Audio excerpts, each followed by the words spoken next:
அனைவருக்கும் வணக்கம். நான் பிரபாகரன், ஜோதிடர், சென்னையிலிருந்து பேசுகிறேன். இப்போ என்ன சொல்லுறேன்னா, திருமணம் சில பேருக்கு தள்ளி போயினே இருக்கும். அதுக்கு எந்த உறவு மூலமா அவங்களுக்கு திருமணம் அமையும் என்பதை ஜோதிடர்கிட்ட போய் அவங்க தெளிவாக தெரிஞ்சினாங்கன்னா, அந்த உறவின் மூலமா நீங்கள் திருமண வாழ்க்கை தேடினா உங்களுக்கு 100% அந்த திருமணம் அமைஞ்சிடும். கருத்து கொள்ளுங்க.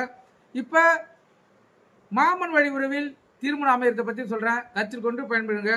7ஆம் இடத்தில் புதன் என்றாலும், அதாவது ஜாதகருடைய லான்னு போட்டிருக்கோம், லக்குனோ அங்கிருந்து 7ஆம் இடம் தான் கலந்தர ஸ்தானம். கருத்தில் கொள்ளுங்க.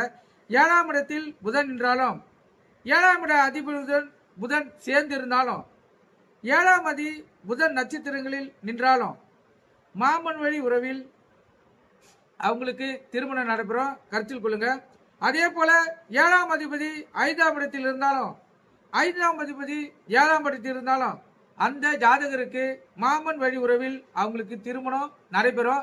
இந்த வாய்ப்பை பயன்படுத்தி இந்த அமைப்பு இருந்துச்சுன்னா நீங்கள் உங்களுடைய மாமன் முறையில் யாராக இருந்தாலும் சரி, தாய் மாமன் இருந்தாலும் சரி, இல்லை தூரத்து மாமனாக இருந்தாலும் சரி, எந்த மாமனாக இருந்தாலும் சரி, அவங்களுடைய உறவில் நீங்கள் தேடினீங்கன்னா உங்களுக்கு அது ஆணாக இருந்தாலும் பெண்ணாக இருந்தாலும் மிக விரைவில் நீங்கள் திருமணம் பாக்கியத்தை பெறலாம்.